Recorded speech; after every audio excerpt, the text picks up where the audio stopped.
Fundação Educacional de Votuporanga, 50 anos. Faça parte dessa história. Unifev, inscrições abertas para o vestibular de medicina. A excelência está em nosso DNA. Faça sua inscrição.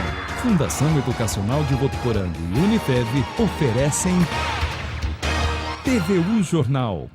Quarta-feira, 4 de maio, imagens do cartório eleitoral de Votuporanga. Dia de fila grande, o prazo para transferir o título de eleitor ou pedir a emissão do documento pela primeira vez, no caso de jovens com mais de 16 anos, termina hoje. Este será um dos destaques desta edição e você vai ver também. Carro pega fogo em estrada que liga Votuporanga a Valentim Gentil. O Voyage foi totalmente destruído pelas chamas. Os triciclos usados para transporte, os conhecidos tuk-tuks, foram proibidos pela Justiça de levar passageiros pelas ruas da cidade. Situação que gerou grande repercussão e um impasse. Um alerta para quem participa de campanhas de solidariedade. Muitas pessoas estão agindo de má fé e realizando falsas campanhas em nome do Hospital do Câncer de Barretos. É agora, no TVU Jornal.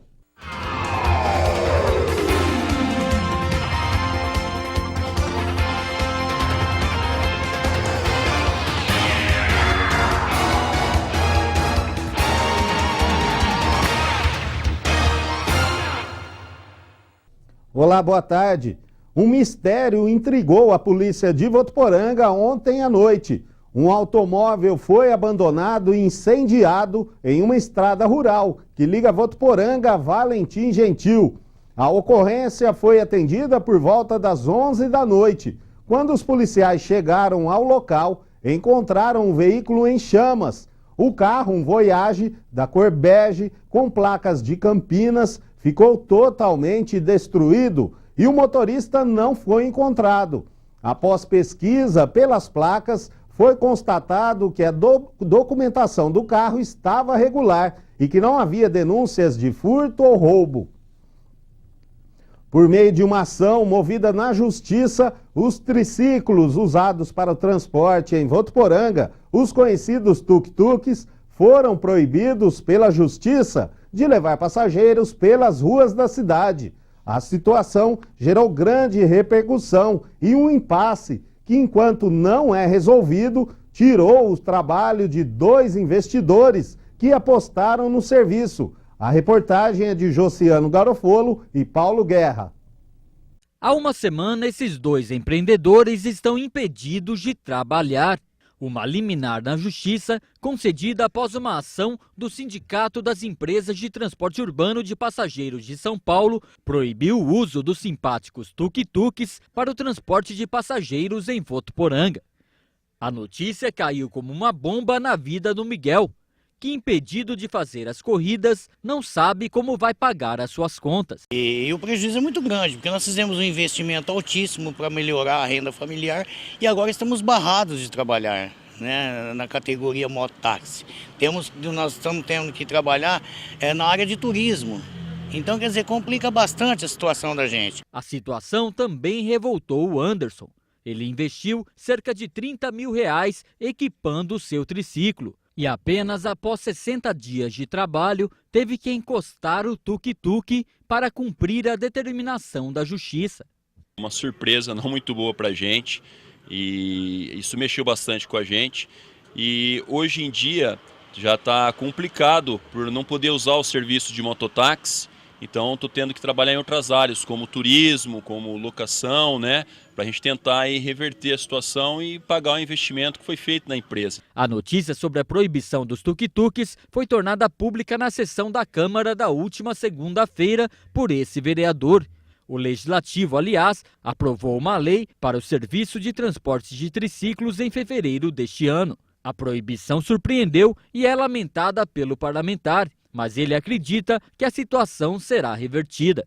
Nós temos aqui em Votuporanga 2 tuk-tuks que trabalham para levar o sustento da sua família e do dia para a noite são surpreendidos com uma decisão do Tribunal de Justiça suspendendo a eficácia da legislação municipal que impede os de trabalharem como mototaxistas, né? A lei foi aprovada pela Câmara Municipal, pelos senhores vereadores.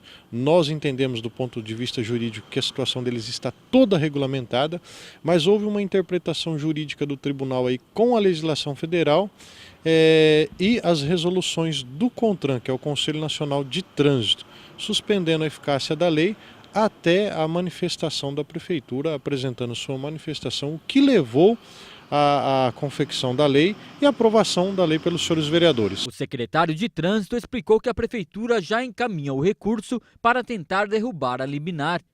Mas enquanto o caso não é julgado, o transporte pelos tuk-tuks continua proibido. Ele explica que a lei municipal é constitucional e deve ser considerada válida. E é baseado também numa lei do artigo 30, inciso 1º da Constituição Federal, que isso aí possibilita ao município a legislação desse tipo de assunto. Por isso que ainda cabe esse recurso e vamos esperar o prazo, né, que depende da Justiça do Estado de São Paulo, para ver o que vai acontecer. Após a notícia da proibição ter se tornado pública, uma petição online foi criada para tentar reverter a situação. O abaixo-assinado tem ganhado o apoio da população e motivado os proprietários de tuk-tuks. A sociedade em si que está nos apoiando, que viram que é um veículo que veio para facilitar a vida das pessoas que o transporte público coletivo não alcança. E nós estamos alcançando não só as distâncias, como os horários. Eles sabem que nós não estamos aqui para atrapalhar a vida de ninguém, o trabalho de ninguém. Nós estamos aqui simplesmente para somar com o município. Enquanto a situação na Justiça segue indefinida, quem optou pelo uso do triciclo para o transporte vai ter que se acostumar com a ausência, que esses dois proprietários esperam que seja muito curta, para voltar a trabalhar e transportar seus passageiros pelas ruas da cidade.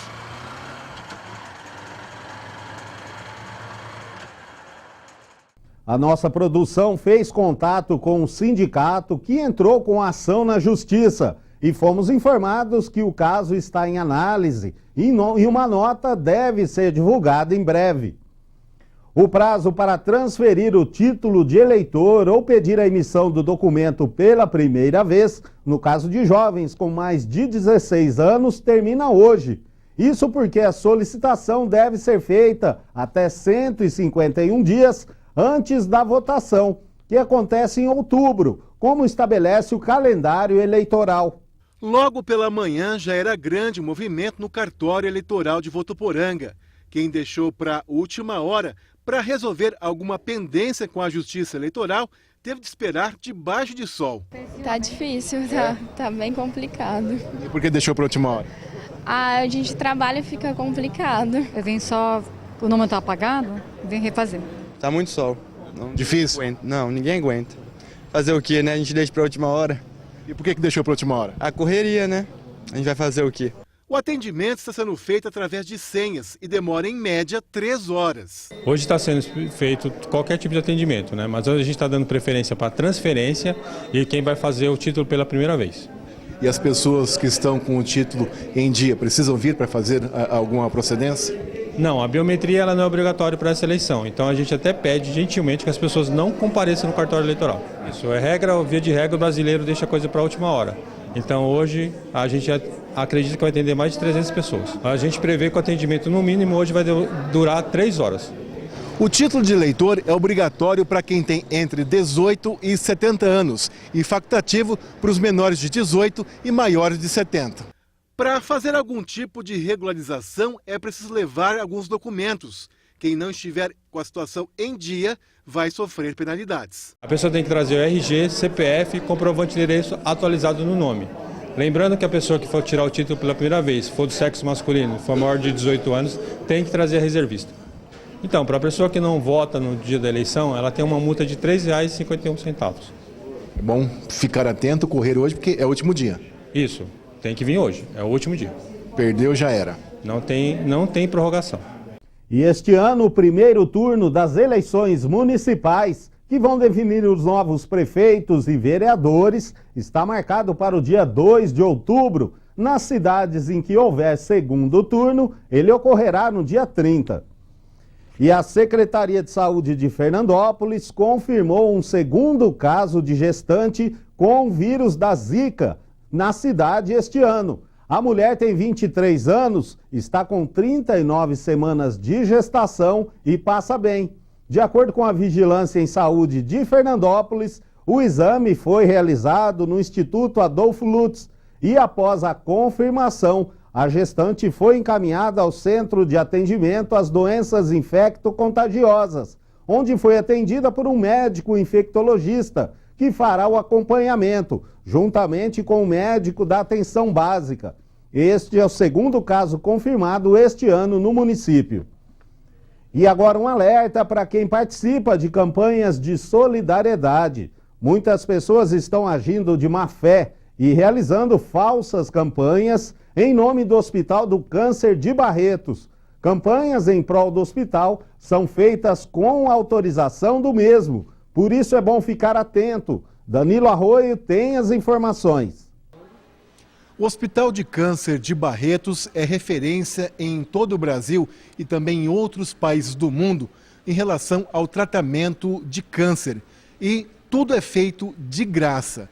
O hospital sobrevive através de doações e campanhas, só que muitas pessoas têm utilizado isso de uma forma não correta, com falsas campanhas. Para sabermos mais sobre esse assunto, eu converso agora com Antônio Curti, ele que é o coordenador do Hospital de Câncer de Barretos, aqui em Votuporanga.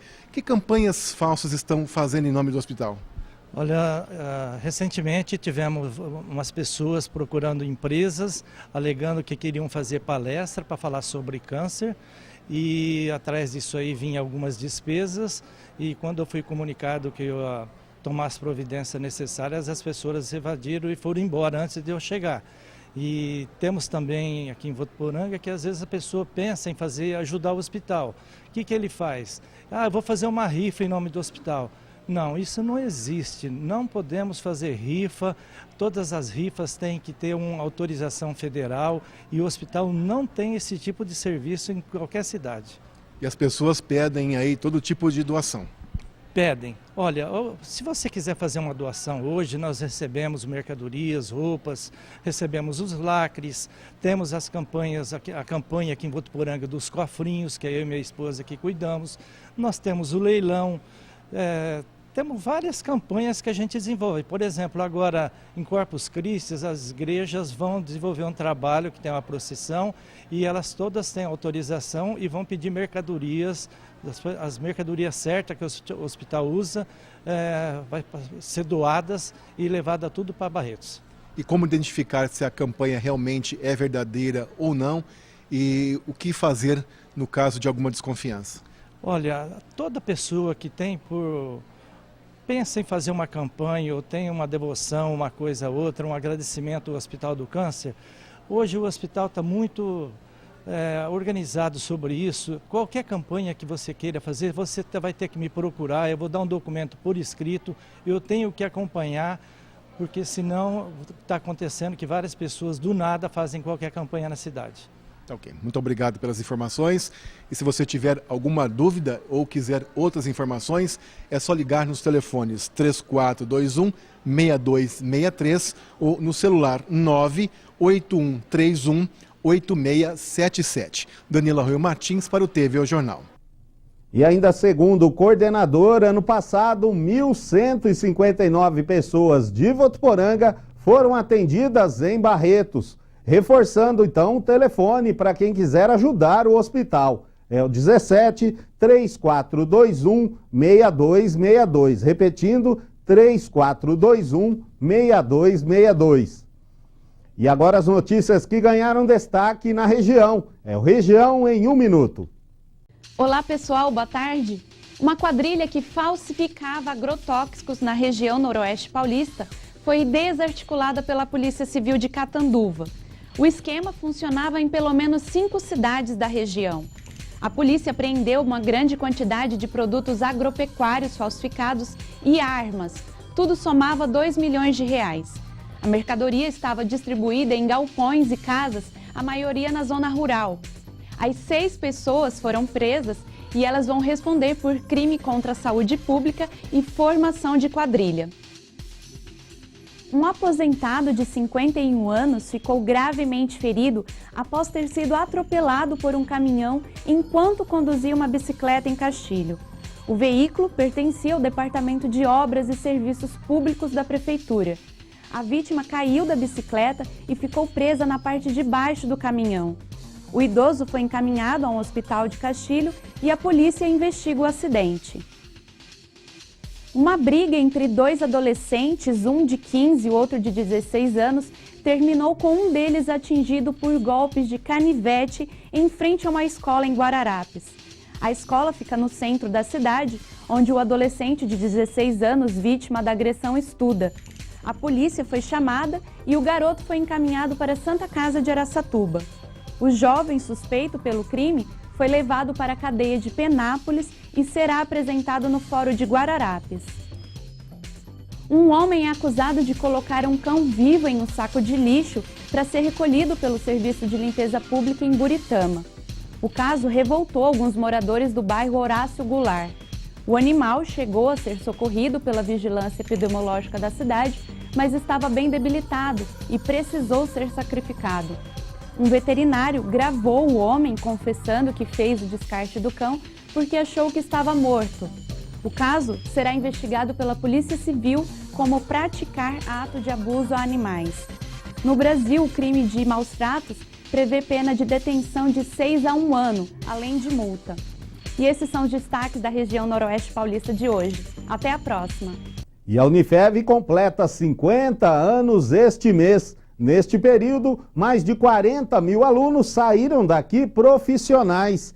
Isso graças à dedicação de centenas de funcionários. Alguns a gente mostra agora para você.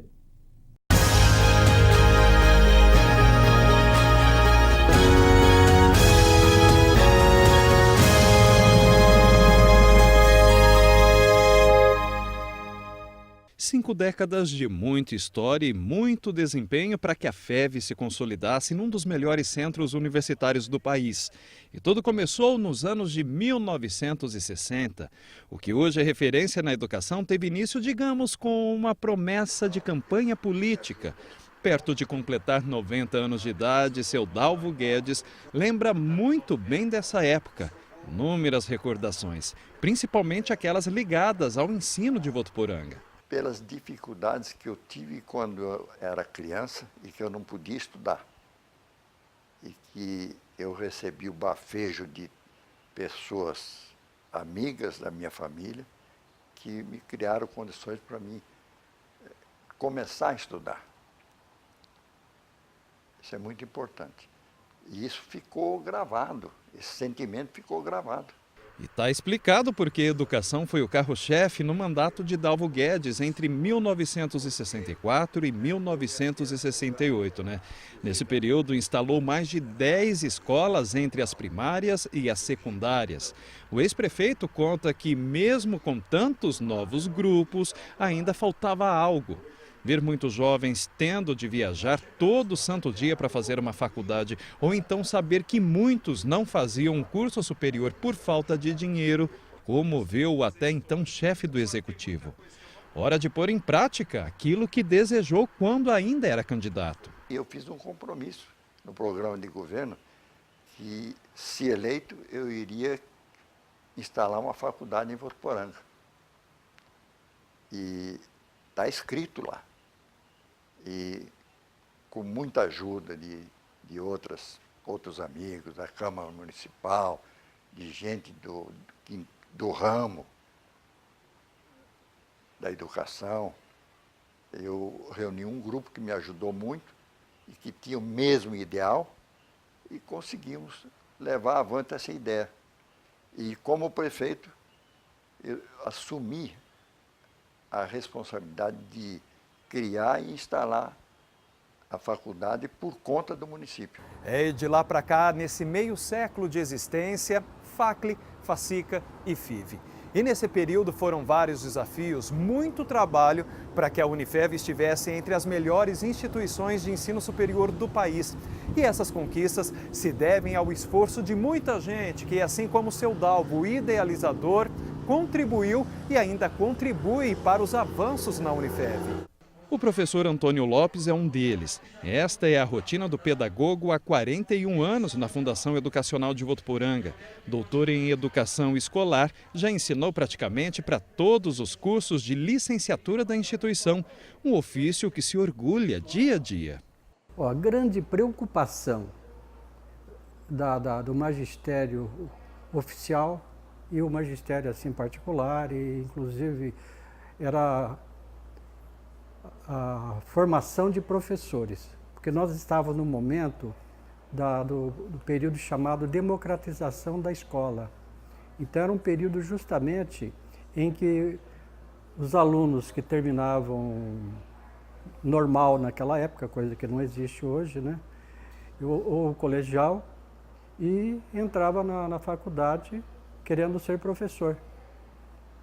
Porque o mercado de trabalho naquela época estava bem promissor. Então a grande preocupação e o grande desafio, principalmente, era formar bons professores, que foi um dos objetivos da FACLE.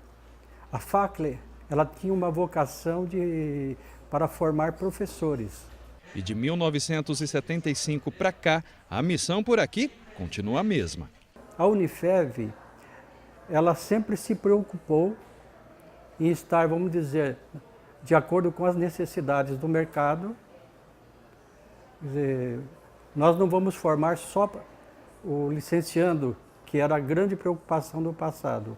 Então, à medida que vão surgindo novas profissões e que o mercado comporta, a Unifev, ela vem se preocupando com isso. Quem também faz parte dessa história é Marcílio, conhecido por todos os colaboradores da Unifev, e não é para menos, né? Lá se vão 33 anos dedicados aos laboratórios da instituição. Em 1983, foi contratado para esse desafio. Sozinho, era responsável por 3 laboratórios, de ciências, de química e de física. Preparava as aulas práticas aos professores. Na época, digamos que era mais tranquilo, apenas 8 microscópios, como este aí. Hoje são 140. E tudo guarda registrado. E naquela época, de Rio Preto para cá, na região, era somente nós que tínhamos faculdade, né? Então, o vestibular eram três noites, né? Eram 3 noites, terça, quarta e quinta. Isso aqui lotava, era muito, sabe, muito concorrido, porque não tinha outra faculdade, nem Fernandópolis tinha, né? Então a gente trabalhava em conjunto, né? Um setor ajudava o outro. De repente, assim, para você na secretaria, né? Ajudar na secretaria, na biblioteca, era assim, né? A rádio também, né? A FREV, quando foi criada em 87, na parte da manhã eu era voluntário, né? Fazia programação do sertanejo, das orquestras e corais, o MPB da tarde, né? E trabalhava à tarde e à noite aqui e de manhã na rádio, puramente por amor, né? Os anos se passaram e os trabalhos, claro, aumentaram. De 3 laboratórios, Marcílio é responsável agora por 20 só na área da saúde, além de supervisionar 16 auxiliares de laboratório e 17 estagiários. Tudo para que o aluno Unifev possa ter o suporte necessário e sair daqui realmente preparado para o mercado de trabalho. Isso aqui é minha casa, né? É minha vida, né? Eu já... Quantas vezes eu passei a noite aqui trabalhando, né? No começo, né? Aquela empolgação, né? Tudo, né? O crescimento, né? Na cidade, né? A importância da Unifev para o progresso da cidade, né? E você pensando, né? Lá no futuro, né? Eu vou fazer parte dessa história, né? Então você está sempre, né? Com amor, com aquela garra, aquela vontade, né? Então hoje, né? Você olha assim, né? Você não acredita, puxa vida, né? Como isso aqui cresceu, hein? Olha, não é fácil, não. Isso aqui você fica assim, às vezes você nossa Senhora, você fica muito emocionado, né? Não é fácil. Eu agradeço muito, sabe? Sempre tive a colaboração, toda a diretoria da fundação que entrou aqui, sempre, né? Foi parceiro da gente, né? Sempre contribuiu, tudo que, né? Confiou na gente, né? E hoje essa potência que é a Unifev é graças ao trabalho em conjunto, né? Seu Dalvo, professor Antônio Lopes, Marcílio, entre tantos colaboradores que continuam fundamentais para o trabalho diário numa instituição como esta. Por conta de pessoas assim, o resultado colhido ao longo dessas bodas de ouro só enriquece. Não apenas a Fundação Educacional de Votuporanga, mas todos que tiveram aqui a oportunidade de construir sua vida. Parabéns a todos os profissionais que ajudaram a construir essa história de sucesso que é a Unifev. E no próximo bloco tem esportes nos comentários de Josiano Garofolo. Dia decisivo na Libertadores. A gente volta já.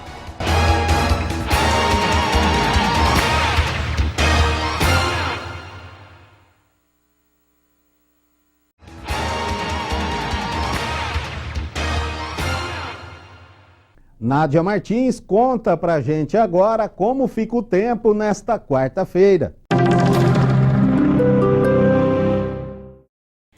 Olá!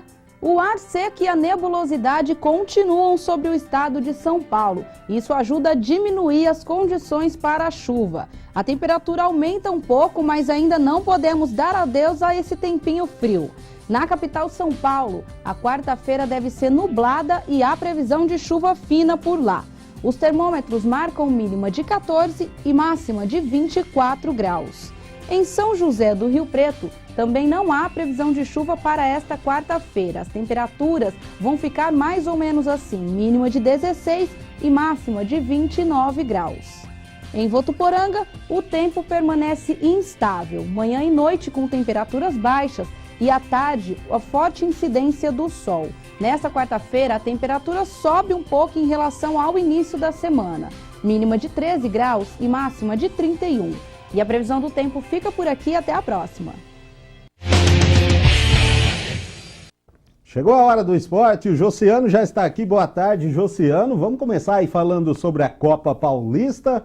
O CAV vai participar e já tem adversário definido, né, Josiano? É isso mesmo, Luciano. Boa tarde para você e para todo mundo que acompanha a primeira edição do TV O Jornal. Saiu bem no finalzinho de tarde ontem, a Federação Paulista de Futebol divulgou aí a tabela da primeira fase aí do campeonato que começa aí no início do mês de julho, mas a Votuporanguense estreia apenas na segunda rodada, Luciano. Vou explicar por quê. Porque o grupo do CAV, o grupo 1, tem um número menor de equipes participantes que os outros aí. Por exemplo, o Monte Azul, que estava anteriormente, foi anunciado no grupo da Votuporanguense, não apareceu na tabela, então não deve participar do campeonato. E torcedor, anota aí na agenda, ó, dia 10 de julho, fora de casa, pertinho daqui de Votuporanga, em Mirassol, o time do CAV estreia na Copa Paulista contra o Mirassol, que na minha opinião é o time mais forte aí do grupo da Votuporanguense. Joga às 4 horas da tarde, a estreia da Votuporanguense. Uma semana depois, no dia 17, faz o primeiro jogo da competição em casa contra o Penapolense. Depois, no final de semana seguinte, joga fora contra o Marília, depois em casa com o Catanduvense e encerra ali o primeiro turno fora de casa no Teresa Breda contra o Olímpia. São esses os times então do grupo da Votuporanguense: Olímpia, Catanduvense, Marília, Penapolense e Mirassol. Luciano, para mim o mais forte mesmo é o Mirassol. Do restante eu acho que a Votuporanguense tem total condição aí de superar o Mirassol, um páreo mais duro aí, pelo que a gente viu no Campeonato Paulista da Série A2, deve manter alguns jogadores do elenco aí, e depois desses jogos aí tem a volta, por exemplo, o Mirassol, a Votuporanguense inicia o segundo turno já em casa contra o Mirassol e por aí vai. Informações também sobre a montagem do elenco. O treinador, o Ito Roque, e o presidente Marcelo Stringari falaram em entrevista aí algumas informações sobre o elenco do CAV. Começando pelo treinador, ele disse que pode trazer sim jogadores da confiança dele, isso é até normal, né? O treinador assumir e indicar para a diretoria alguns jogadores da confiança dele, mas que ele vai analisar bastante aí as divisões de acesso do Campeonato Brasileiro, Série D, Série C e a Série B, para tentar buscar algum jogador. O foco mesmo é a A2 do ano que vem, mas ele vai tentar, o Ito Roque, montar uma espinha dorsal na Copa Paulista para no ano que vem ter uma cara já o time e não começar um trabalho totalmente do zero. Vai analisar também a molecada do Sub-20, que estreia no campeonato agora no final de semana. E aí tem as parcerias também da Votuporanguense, né? A Ponte Preta, enfim. A diretoria vai se reunir com clubes ali da Grande São Paulo, tentar trazer algum jogador também para a Copa Paulista. Então a gente está aí no aguardo aí. E o presidente do CAV, o Marcelo Stringari, ele disse que o trabalho do Ito Rock começou assim que deu a canetada ali, assinou o contrato, já está fazendo essa sondagem de jogadores. Mas que a chegada dele em definitivo em Votuporanga, para iniciar mesmo o trabalho aqui sem sair mais aqui da cidade, está agendada para o dia 1º de junho. E o elenco, né, esse elenco da Copa Paulista, deve ser apresentado e iniciar os treinamentos no dia 11 de junho. Essa é a expectativa aí do torcedor do CAV para um time competitivo nessa Copa Paulista aí que vai sacudir aí o segundo semestre dos torcedores da Votuporanguense. Isso aí, a Votuporanguense que estreia contra o Mirassol, que na minha opinião vai estar carregando lá o título da A2 desse ano, disputa final e favoritismo, né? Joga em casa, né? Exatamente, Luciano. É o que eu particularmente estou torcendo também, porque eu tô com o Mirassol, a gente ficou engasgado por conta daquele questão de arbitragem e tal, mas é um time da nossa região. Agora a derrota para o Santo André também, que a Votuporanguense sofreu, tá engasgada também. Entre os dois eu fico com o Mirassol. Luciano, só passar uma notícia local, de esporte local aqui. Já foram divulgadas as equipes que vão participar a partir do próximo final de semana do campeonato de veteranos. Vou passar aqui, ó, o Bar do Pinguim, Garfos Restaurante, Clube dos 40, Valentim Gentil, que é o atual campeão, Cosmorama, Construtora Mariano, Açougue do Niva, Sorveteria Esquimel e Careca Pinturas. Jogo de estreia do campeonato já nesse domingo, Luciano. Isso aí, Josiano, agora vamos falar sobre Libertadores da América. Hoje é um dia de decisão para o Corinthians, para o São Paulo. E vamos pedir um comentário aqui de um palmeirense que está lá assistindo, né, Libertadores? O palmeirense, nesse momento, entrei hoje no site para ver o próximo jogo do Palmeiras, é apenas o Campeonato Brasileiro, Luciano. Daqui 10 dias ainda, o Palmeiras está se preparando aí, está negociando os jogadores, está lançando uniforme novo e vendo os times aí na Libertadores da América, começar pelo São Paulo, que joga às 7h15 da noite. O São Paulo joga fora de casa contra o Toluca, mas depois da goleada de 4-0, tá bem tranquilo aí o tricolor. Eu acho que não terá surpresa negativa não. Pode até levar um sufoco, pode até perder o jogo, mas o Toluca tirar esse resultado aí de 4-0 que o São Paulo fez no jogo no Morumbi, acho que é muito difícil, tá bem encaminhada aí a classificação do São Paulo. O Corinthians tem uma pedreira, né? O Corinthians jogando dentro de casa aí, se tomar um gol do Nacional, aí o negócio fica complicado. O Corinthians, na minha opinião, é mais time que o Nacional, só que o Nacional é a cara da Libertadores. O time encrenqueiro, briguento, bate muito, catimba muito, e como palmeirense que enfrentou esse time já nessa competição, viu, Luciano? Uma tarefa difícil para o Corinthians, que o Tite deve escalar com o Cássio no gol, Fagner, Felipe, Iago e Wendel, Bruno Henrique, Giovanni Augusto, que retorna ao time, Elias, Rodriguinho e Luca, com o André um pouco mais à frente. Dia de fortes emoções, ou melhor, noite de fortes emoções aí para os São Paulinos e para os corintianos da Libertadores da América, e amanhã a gente mostra como é que foi. Josiano, muito obrigado. Então, até amanhã. Até. TV O Jornal de hoje fica por aqui. Para você, uma ótima tarde. A gente se vê amanhã. Até lá.